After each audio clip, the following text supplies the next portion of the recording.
Boa noite, queridas e queridos. Honra imensurável estar aqui com vocês em mais essa noite de luz, de paz, e que podemos ter a sedimentação do conhecimento, porque a gente já sabe muitos pontos do que envolve o Evangelho no lar, mas imaginem a gente poder ter uma medicação que nos fará estar equilibrados, bons pensamentos, envolto de boas energias, de bons espíritos, capacidade estável de você ser estimulado a realizar uma ação física, um exercício físico, pensamento, concatenação de ideias mais proeminentes e de forma gratuita.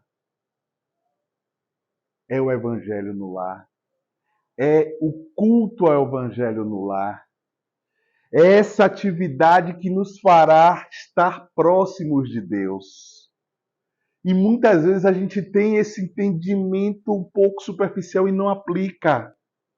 E hoje temos a oportunidade de desmiuçar cada detalhe do processo dessa medicação maravilhosa que só tende a nos promover o bem. Imaginamos que o livro base para que seja feito o Evangelho no lar é o Evangelho segundo o Espiritismo, que se a gente for observar, o seu ano de lançamento foi em 1857, quando Allan Kardec, através do Pentateuco, o Livro dos Espíritos, o Evangelho segundo o Espiritismo, Céu e Inferno, o Livro dos Médios e a Gênese, na qual estamos estudando dia de segunda-feira e todos estão convidados, tenha surgido o Evangelho no lar. Não! Desde os tempos de Jesus, no qual ele já se reunia com os apóstolos na casa de Simão Pedro, para que pudesse dialogar os processos em que tange os seus ensinamentos. Então, a profundidade do entendimento da ação, da realização do Evangelho no lar, já se ocorre desde os tempos de Cristo, porque é um culto no lar que constitui uma das mais importantes atividades dos componentes de uma família. Ocasião em que terão a oportunidade de se reunirem ao redor de uma mesa, a fim de estabelecerem um alto grau de relacionamento sadio e de cumplicidade através dos ensinamentos de Cristo. Então, é saber que temos a oportunidade de fazer essa conexão com Cristo através dessa oração que fazemos em torno de uma mesa, que pode ser sozinho ou acompanhado do âmbito familiar. Nessas palavras de Cristo, em que a gente estará conversando, dialogando, lendo, compreendendo, teremos explicação do plano superior. Dúvidas não mais existirão, porque cada detalhe do processo diário é discutido no Evangelho segundo o Espiritismo e a gente pode posteriormente fazer o aprofundamento no Livro dos Espíritos. E daí a importância de a gente saber que o aprendizado nos mais variados e prováveis reveses da vida, que afligem tantas e tantas pessoas, perdas de entes queridos, sofrimentos diante de revés do âmbito financeiro, processos de doenças, circunstâncias que acometem no nosso dia a dia e que às vezes a gente não entende por que eu fui escolhido, por que você não seria o escolhido.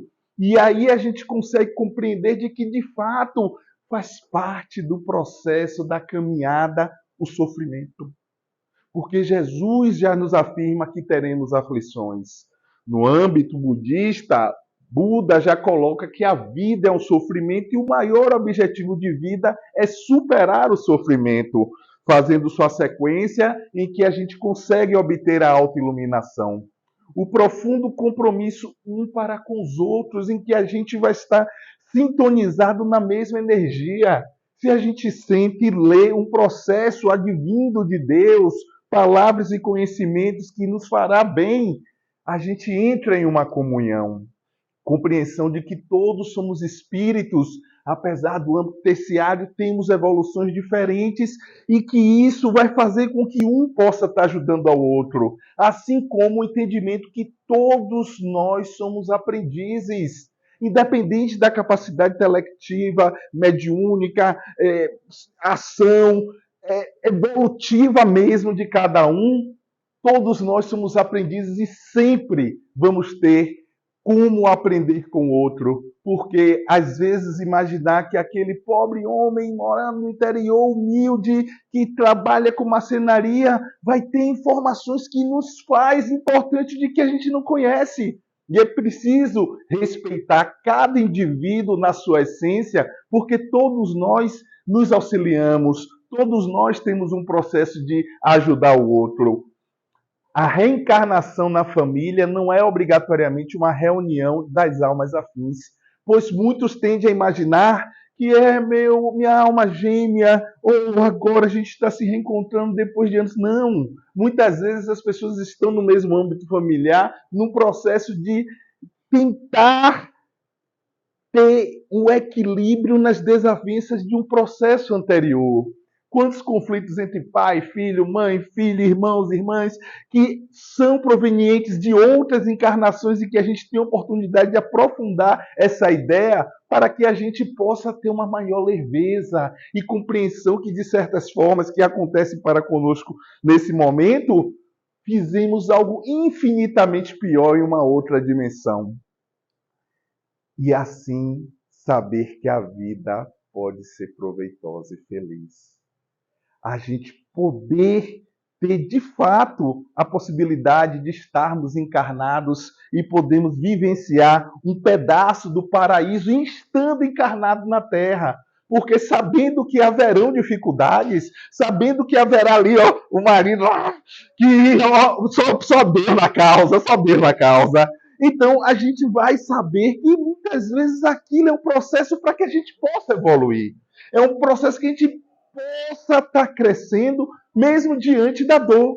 E aí você sabendo que é algo natural e que muitas vezes nós pedimos para passar, saberemos que a gente pode ter uma leveza e um equilíbrio diante desses grandes desafios, porque eu sei que não são fáceis. Espíritas, amai-vos, este é o primeiro ensinamento. Instruí-vos, este é o segundo. O Espírito de Verdade nos coloca isso em Paris 1860, que está no Evangelho segundo o Espiritismo. Porque a partir do momento que a gente compreende que o Evangelho no lar, associado ao esclarecimento. E aí eu faço um paralelo em todas as situações que acontecem na nossa vida.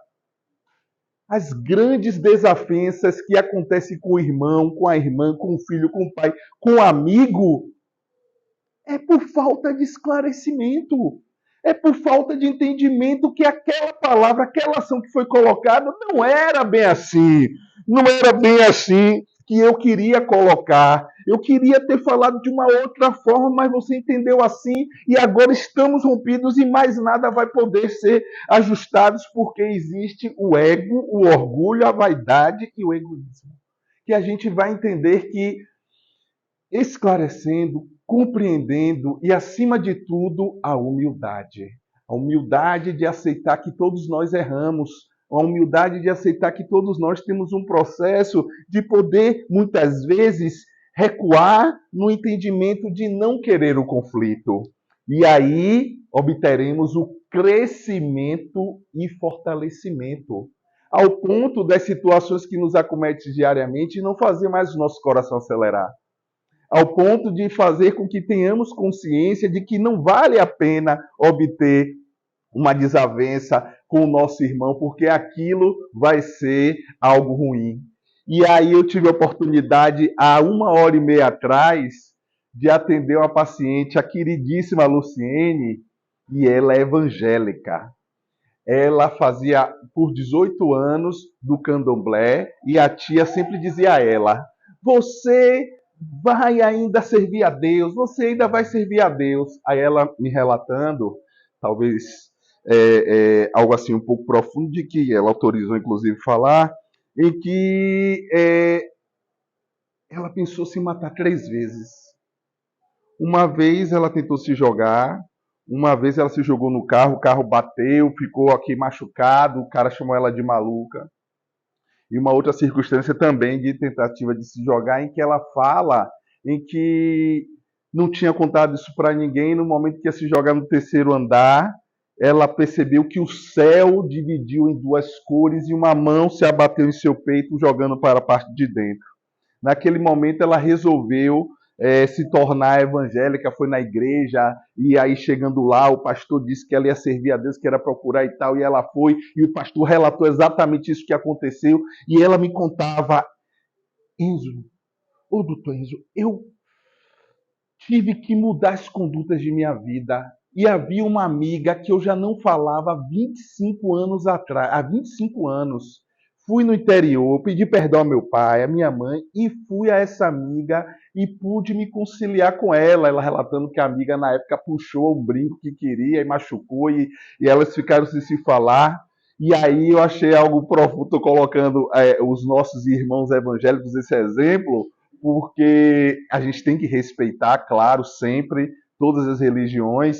E o que mais me tocou foi ela dizendo que está na Bíblia que a partir do momento que você perdoa, o inferno cria uma ponte de destruição daquele âmbito que o inimigo iria agir e você se torna leve. Oh, doutor, eu me senti extremamente leve, com menos 10 toneladas em minhas costas. Eu, glória a Deus, aleluia.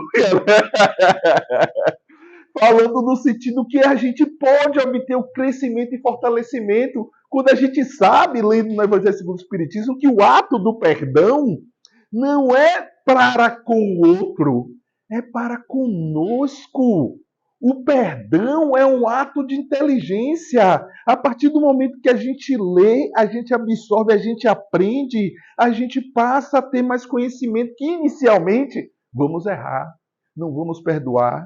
De 15 vezes a gente ainda vai errar 10, de 10 a gente ainda vai errar 15, depois a gente vai errar 10 e vai empatar e vai diminuindo, vai para 8, 7, a gente zerar e ter esse equilíbrio a partir do esclarecimento. Assim, o nosso querido e amado tio Di nos coloca um método, a forma como se a gente pudesse imaginar a melhor forma de poder se fazer a conexão com o divino, de auxiliar o maior número de pessoas a partir de apenas um ato. E ele nos coloca: para consolar o maior número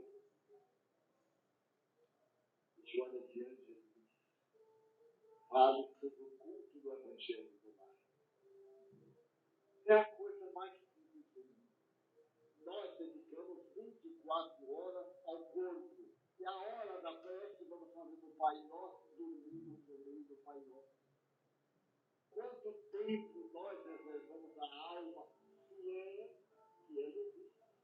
E se é que nós acreditamos, mestre, o que é que nós mudamos? Daí, a doutrina espírita tem uma recomendação. Leve Jesus para dentro de casa. Reserve um dia na semana. Meia hora na semana. Meia hora. E resto da família. Dedicamos 24 horas ao nosso corpo e não podemos dedicar um dia na semana, 30 minutos, para cuidar da mente e do espírito. Então, a gente tem a possibilidade hoje de saber a grande importância que o Evangelho no lar se faz em nossas vidas, porque realizando a gente tem a capacidade de estar com Jesus. Ele nos diz: onde estiverem reunidos em meu nome, lá eu estarei presente. Organizemos o nosso agrupamento doméstico do Evangelho. O lar é o coração do organismo social. Em casa começa a nossa missão no mundo. É onde a gente refaz as energias. Para onde nós iremos quando sairmos daqui? Nós iremos para casa, descansar. Você quer deitar em seu colchão, em seu travesseiro, em um processo em que espíritos malévolos fiquem em seu campo, atormentando a sua mente durante toda a noite, com pesadelos infindáveis, em que você acorda cansado depois de 8 horas de sono? Ou quer acordar leve, como se tivesse estado em um momento de grande relaxamento e prazer. No momento em que, estando encarnado, e você consegue deslocar-se através do âmbito espiritual, os laços ligados em que a gente vê pessoas queridas, tem o acesso a bons lugares, porque isso depende da nossa vibração. Se a gente não estiver equilibrado, às vezes até tem alguém, um espírito, nosso mentor, que quer chegar até nós e não consegue, pelo fato de nossa energia não permitir o seu acesso, de estarmos tão pesados, tão negativos, tão envoltos de espíritos de baixa vibração, que a gente não consegue deixar que os bons espíritos acessem a nossa energia e o nosso campo magnético. E Jesus estará presente em nossa casa. Ter Jesus em nossa casa. Meu Deus! Quem não quer Jesus na própria casa? Quem não quer ter a possibilidade dessa energia de alta gama imensurável em nossa casa? E ele se faz presente. Porque já se coloca quando a gente questiona qual é a maior lei colocada por Deus no Livro dos Espíritos, questão 639, em que ele diz que está na nossa consciência. Os evangelhos diriam na Bíblia, o católico, o budista, o Corão, está na nossa consciência, e muitas dessas informações a gente já adquiriu em outras vidas. Contudo, Jesus muitas vezes permanece em nós, entretanto, adormecido. Está latente. Está em um processo em que pede para ser chamado. Orai, e ele estará aí com vocês. É um instrumento de evolução, porque a partir do momento que estamos aqui na palestra doutrinária, os espíritos da casa estão fazendo o nosso tratamento, os nossos miais, mas os espíritos obsessores que nos acompanham, eles são retirados. É feito um trabalho já neste momento em que a gente está falando de Jesus. Os passes, como assim, ocorrerão ao final do processo da palestra, como acontece em outros dias, o Evangelho no Lar, que estamos ali com os processos de fortalecer a nossa energia através de diversos âmbitos. O Evangelho no Lar é um processo desse. A reforma íntima, que tive a oportunidade de conversar com vocês na minha última palestra, início do mês, em que a gente precisa ressignificar as nossas ideias, a gente precisa se conhecer, a gente precisa ter esse entendimento de nós mesmos para, assim, poder estar obtendo crescimento espiritual. É um processo multidisciplinar, é um processo somatório, é um processo em que a gente tem que iniciar com passos curtos e firmes, e a partir do momento que em determinado ponto a gente falha, poxa, eu tinha palestra para assistir em Enzo, eu não pude ir e tal, e não sei o que, meu Deus do céu, era para eu ter ido. Não, ok. Eu falhei um dia, vai tentar vir na outra semana. Assim a gente consegue evoluir no processo da ação da caridade, e quando a gente apenas fixas no egoísmo, a gente se torna estagnado. Nesta orientação para o Evangelho no Lar, a gente obtém o desenvolvimento intelectual e esclarecimento, porque tudo na vida, muitas vezes a gente, na época da escola, percebia o coleguinha que tinha um melhor desenvolvimento na física, na matemática, na faculdade. Nossa, como ele aprende rápido, nossa, como ele tem aquela manipulação rápida, a pessoa que faz crochê, e aí você, nossa, eu nunca vou conseguir na vida, eu sempre tive vontade de fazer crochê. Tem que praticar. Tem que praticar a partir do ponto que mesmo aquele que tem uma habilidade maior, se você pratica, você iguala e às vezes até passa. Então é necessário ter o desenvolvimento intelectual através da leitura, através do conhecimento, através da educação. Hoje de manhã eu estava na Mansão do Caminho e aí atendi uma queridíssima paciente que é professora. E aí, desculpa a gente até não me envolver, o âmbito político, mas a gente ficou brincando, né? Porque ela colocou um assunto voltado a isso, aí, opa, e aí, será que o atendimento vai ser top mesmo? Fiquei brincando, e aí ela realmente tinha o mesmo entendimento que o meu, e aí a gente ficou relatando as situações que aconteciam mundo afora de que surpreendia. E eu perguntei, minha querida, o que você acha que seria a solução? Ela falou, doutor Enzo, a educação.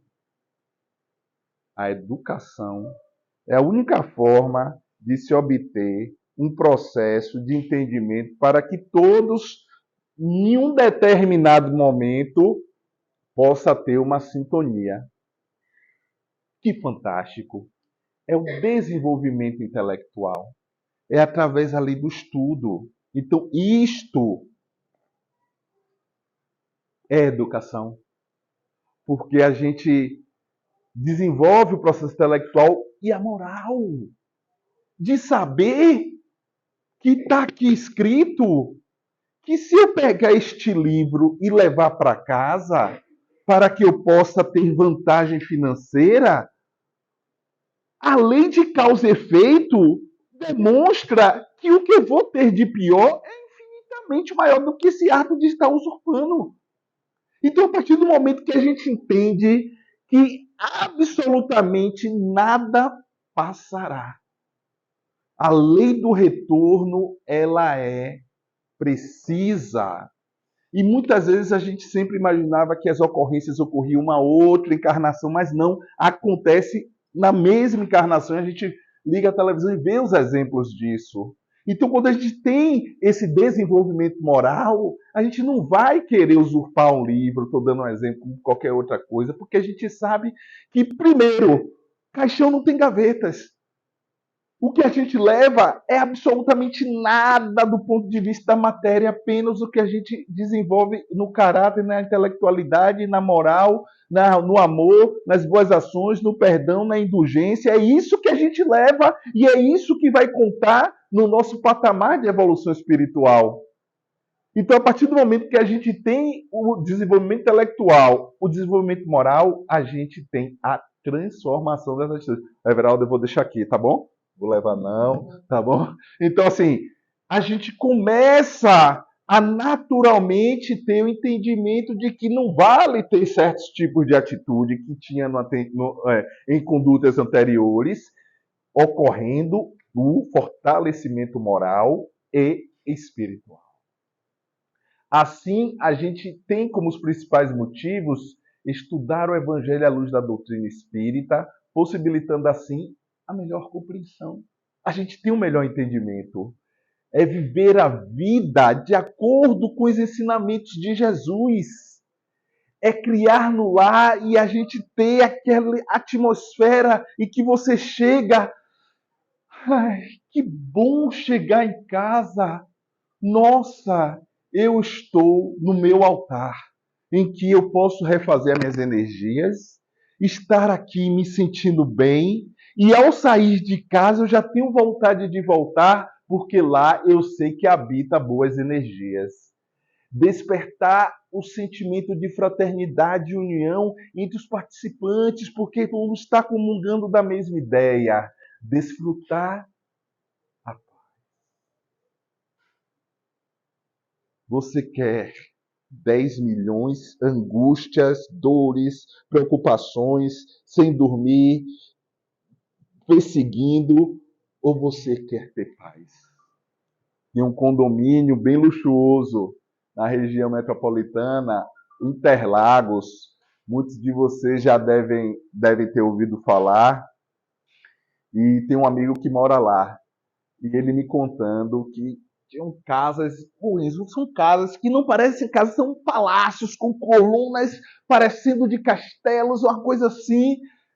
Glória a Deus, que tenha sucesso, maravilha. Entretanto, no momento que houve o processo de a gente observar na mídia o Lava Jato e tal, e a busca, a apreensão e etc., ele conhecia um desses moradores E a conversa desse pai para com o filho, para com a esposa, era o seguinte: olhe, mulher, olhe, meu filho, está tudo bem aqui. Entretanto, a qualquer momento papai pode ser preso, tá? Eu não fiz nada, mas papai pode ser preso e ser levado a qualquer momento. Imagine viver nessa tensão. Buzinaram, ó, interfone, ó, para o senhor Pedro. Meu Deus, será que. Não, é só o carteiro. Meu Deus do céu, será que é hoje? Não, aí realmente chegou o dia e foi preso. Então, qual é o preço da paz? Não tem preço. A paz. Você está tranquilo e botar sua cabeça no travesseiro é a melhor forma que tem de você ter um equilíbrio. E a partir do momento que a gente higieniza o nosso lar com os pensamentos e sentimentos elevados, a gente consegue receber os espíritos mensageiros do bem, aprender e fixar os ensinamentos do Evangelho, conseguir tanto no lar quanto no fora dele o crescimento e o fortalecimento para enfrentar todas as dificuldades do âmbito espiritual e material. Despertar em todos aqueles que participam o ensinamento de Jesus. Qual é o melhor caminho, o melhor ensinamento, o nosso exemplo, modelo e guia? Jesus. Então é uma oportunidade. E assim elevar o padrão vibratório de todos, contribuindo assim para um mundo melhor, para que até a gente esteja em cima do telhado. Como assim em cima do telhado? Se você estiver em cima do telhado e alguém tentar jogar uma pedra, dificilmente vai lhe atingir. A partir do momento que estamos no mesmo plano e a pedra for jogada, ela vai acertar. Assim ocorre dos processos dos nossos irmãos obsessores ainda em esclarecimento, em que não compreendem essa ação de você perdoar e da bondade e tenta nos atingir. Quando estamos em um padrão vibratório elevado, não chega, não chega. Então, é necessário escolher um dia, uma hora por semana. É muito importante que seja exatamente no mesmo dia e horário, para que a espiritualidade possa estar ali, já se preparando para naquele momento estar na oração, estar no momento do auxílio. Assim como acontece as doutrinárias, que a gente sempre marca o mesmo horário, o mesmo processo. Fazer sempre no mesmo dia e horário, para a espiritualidade possa estar se programando, porque não estamos sozinhos. Os espíritos estão ali em nosso campo, nos abrangendo e nos completando no processo da oração. Ah, mas eu estou sozinho em casa, eu moro sozinha, eu não tenho ninguém para poder estar fazendo. Será que eu vou estar, desculpa, apenas eu? Não. Muitos espíritos estarão à nossa volta. Então, é o que ele pensa, né? Ao imaginar que está sozinho. Nós nunca estamos sozinhos na questão 459, em que Allan Kardec questiona os espíritos superiores, em que estamos sozinhos. Os espíritos, eles têm a capacidade de estarem ali nos influenciando. Não, eles estão presentes o tempo todo ao ponto de vos conduzir. Então, muitas vezes a gente tem ponto de espíritos conduzir e de forma literal, até mesmo em certos âmbitos, como os subjugados, em que não se responde mais por si mesmo, porque o espírito já toma o seu campo. Então, pode ser lido na sequência ou aleatoriamente. É importante não ler um trecho muito grande para que evite o cansaço. Não suspender de forma alguma diante de visitas que cheguem lá no momento que esteja realizando o evangelho no lar. Convide esta pessoa que chegou à sua casa e, se ele quiser participar, ela quiser participar, será bem-vindo. Se não quiser participar, em outro momento você pode estar dialogando, mas o evangelho no lar não deve ser interrompido. Deve ser 30 minutos, no máximo 45 minutos, até 45 minutos. Providenciar uma jarra de água, uma garrafa, normalmente no vidro, no plástico, como aqui a gente coloca para fluidificar a água, mas vocês podem estar colocando para que seja fluidificado essa água e jamais forçar a participação de membros da família que não desejem, por algum motivo, estar naquele momento. Eu estou fazendo 18 anos de espiritismo, eu iniciei em 2005, e minha irmã iniciou o processo. Eu lia esse livro, está todo velhinho, tenho até em casa até hoje, deve ter mais de 20 anos esse livro. E eu lia, abria, eu não sabia o que era espiritismo, não tinha conhecimento, e eu achava impressionante, era aquela coisa assim, nossa, que livro é esse, o Evangelho Espiritismo, Allan Kardec e tal, e deixava lá e lia aleatoriamente, até que minha irmã trouxe o Evangelho no Lar para nossa casa. Era meu pai, minha mãe, meu irmão, eu e minha irmã. Meu irmão não quis participar. Não quero. Ah, esse negócio não quero. Tá. Tudo bem, nós 4 fizemos a nossa oração, não foi obrigado ele participar. Depois fui convidado a estar frequentando a casa espírita a partir desse momento da prática do Evangelho no Lar. E a gente fluidificava a água, entregava a ele, ele bebia. É algo que a gente não precisa estar obrigando, porque no momento que a gente coloca a água, a ação da fluidificação magnética por parte do homem, a ação do mundo espiritual em que coloca a energia fluídica. E é mais um fator medicamentoso, em que a gente consegue equilibrar as nossas correntes elétricas, neuronais, das ações neurônicos da mente, o físico, as células, em que há uma medicação. Existem estudos científicos em que, pegando uma água em que não há o processo da fluidificação, e a água fluidificada, e existem alteração nas composições de sua estrutura, em que já se comprova, publicado em artigo científico, sobre o poder do passe da emanação dessa energia, que pode promover tanto na água quanto no ser humano. E aí faço paralelo de uma pesquisa realizada em São Paulo, em que um hospital tem um grupo de estudantes espíritas que aqueles doentes que aceitam participar desse experimento recebem o passe magnético para que possa ter um equilíbrio melhor, e tem se observado um resultado positivo. Assim como o psiquiatra Alexander Moreira desenvolveu uma pesquisa de maneira grandiosa, com publicação internacional em revista científica Qualizar, em que pessoas com realização de hemodiálise e havendo o processo de responder uma escala de satisfação no processo de alegria, foi observado, vejam, não é religião, é religiosidade. Aqueles que tinham o entendimento da religiosidade, de crer em algo, apresentavam níveis maiores de felicidade, muitas vezes maiores até do que aquele indivíduo que tinha uma sequela sistêmica menor. Então, a importância de você crer, de você poder estar tendo esse entendimento, assim como todas as pessoas que possam ter a capacidade de usufruir da magnetização da água, saberá que existem fluidos curadores.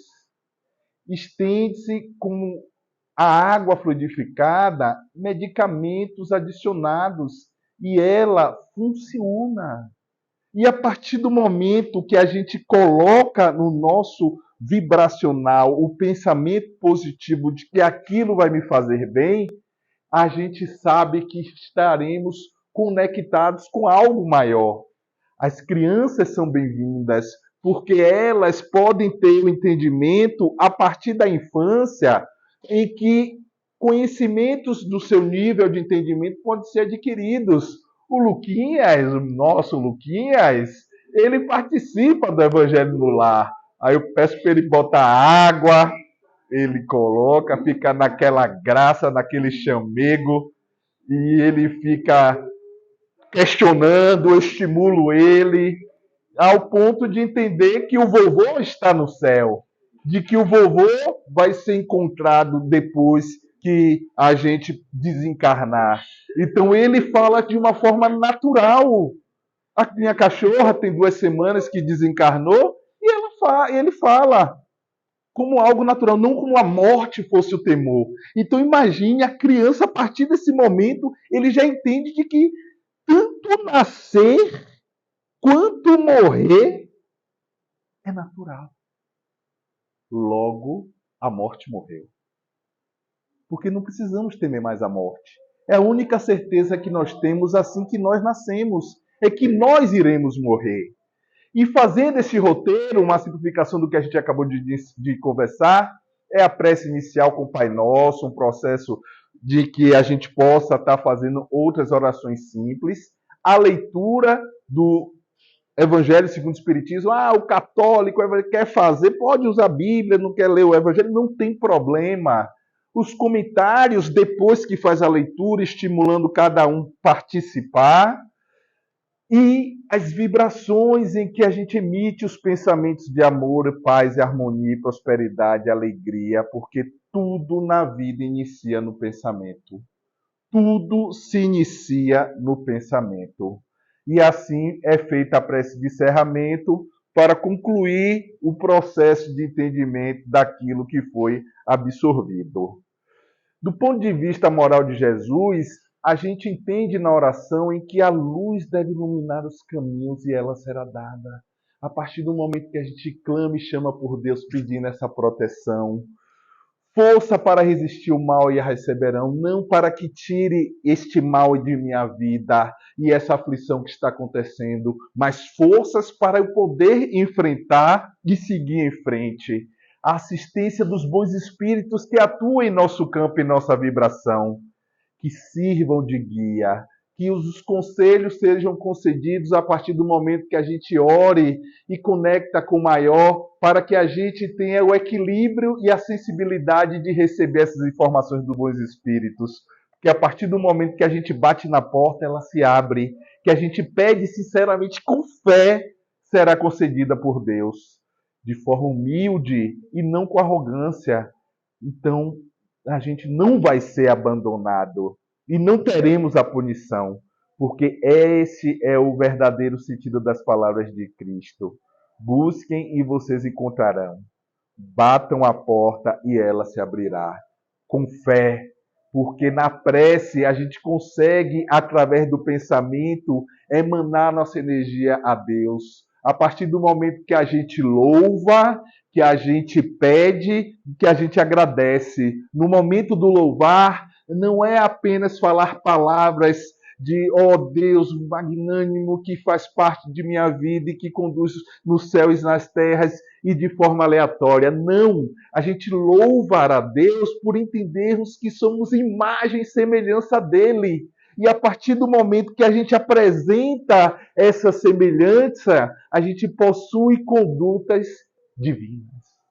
A gente possui condutas equilibradas aos ensinamentos de Jesus, porque o nosso irmão que usufrui, já tive a oportunidade de conversar isso com vocês, o craque, você entrando naquela porta, você olha e você claramente percebe a feição, esturricada, magro, olhos arregalados, pupilas dilatadas, vermelhas, tremedeiras, porque ele utiliza aquele processo e apresenta-se daquela forma fisicamente, mentalmente e nas ações. A partir do momento que a gente louva, chama por Deus, a gente se assemelha a Ele na prática dos seus ensinamentos, em que a prece precisa ser apenas sincera.